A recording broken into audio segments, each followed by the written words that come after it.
గత కొద్ది రోజుల క్రితం సుల్తాన్పూర్లోని జేఎన్టీయూ బాలుర వసతి గృహం క్యాంటీన్లో చట్నీలో ఎలుక సంఘటన మరొక ముందే కూకట్పల్లి జేఎన్టీయూహెచ్లో పెరుగును పిల్లి తాగుతున్న సంఘటన ఆలస్యంగా వెలుగులోకి వచ్చింది. 2 రోజుల క్రితం కూకట్పల్లి జేఎన్టీయూ విద్యార్థులకు వడ్డించే ఆహార పదార్థాలను పిల్లులు తింటున్న వీడియో సామాజిక మాధ్యమాల్లో చక్కర్లు కొడుతుంది. ఇప్పటికే పలువురు విద్యార్థులు క్యాంటీన్లో వసతి గృహంలో వడ్డిస్తున్న ఆహార పదార్థాల్లో నాణ్యత శుభ్రత ఉండడం లేదని పలుమార్లు అధికారులకు ఫిర్యాదు చేశారు. అయినప్పటికీ పట్టించుకోలేదు. పైగా ఫిర్యాదులు ఆందోళన చేసిన విద్యార్థులపై చర్యలు తీసుకుంటామని బెదిరింపులకు పాల్పడుతున్నారని విద్యార్థులు ఆరోపిస్తున్నారు. యూనివర్సిటీ క్యాంపస్లోని మంజీరా బాయ్స్ హాస్టల్లో ఆహార పదార్థాల నాణ్యతపై ఎప్పటి నుంచో ఆందోళన వ్యక్తమవుతుంది. ఇప్పటికీ పలుసార్లు అధికారులకు ఫిర్యాదు చేసిన సంఘటనలు కూడా ఉన్నాయి. ఇలా ఉండగా బకెట్లో ఆహార పదార్థాలను పిల్లి మూతిపెట్టి తింటున్న దృశ్యాలను విద్యార్థులు వీడియోలో చిత్రీకరించి సామాజిక మాధ్యమాల్లో పోస్టు చేశారు. ఈ వీడియో 2 రోజులుగా సామాజిక మాధ్యమాల్లో వైరల్గా మారింది.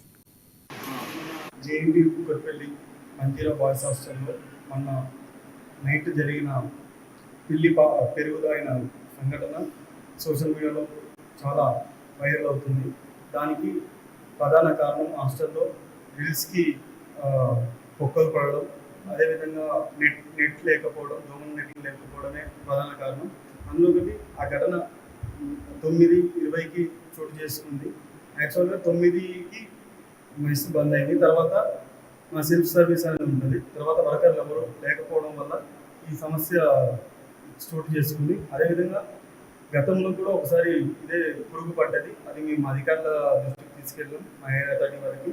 తర్వాత అదొకటి జరిగింది. కానీ మొన్న నైట్ ఈ పిల్లి పెరుగు తాగడం అనేది జరిగింది. ఇక్కడ డైనింగ్ ఏరియాలో సర్వ్ చేయడానికి పెట్టిన బకెట్లో కర్డ్ తాగడానికి వచ్చేసింది. ఆ వీడియో ఒకటి మనకి సోషల్ మీడియాలో రావడం జరిగింది. సో దాన్ని దృష్టిలో తీసుకొని మేము ఇన్స్పెక్షన్ చేయడానికి వచ్చాము.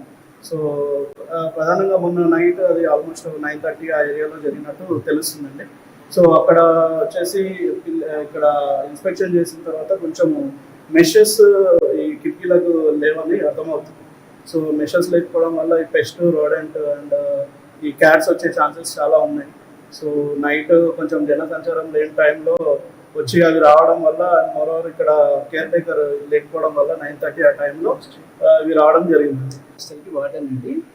ఇందులో ఈ మధ్య కాలంలో కొద్దిగా పురుగులు రావడం అనేది, తర్వాత ఏదైతే మొన్న జరిగినటువంటి ఇన్సిడెంట్లో ఏదో ఒక క్యాట్ రావడం అనేది కొద్దిగా మా దృష్టికి వచ్చాయి. వీటికి అనుగుణంగా పెద్ద పైన ఉన్నటువంటి అఫీషియల్స్తో మాట్లాడి కట్టడి చేయడానికి ప్రత్యేక చర్యలు తీసుకోవడానికి మేము ముందుకు వచ్చాము.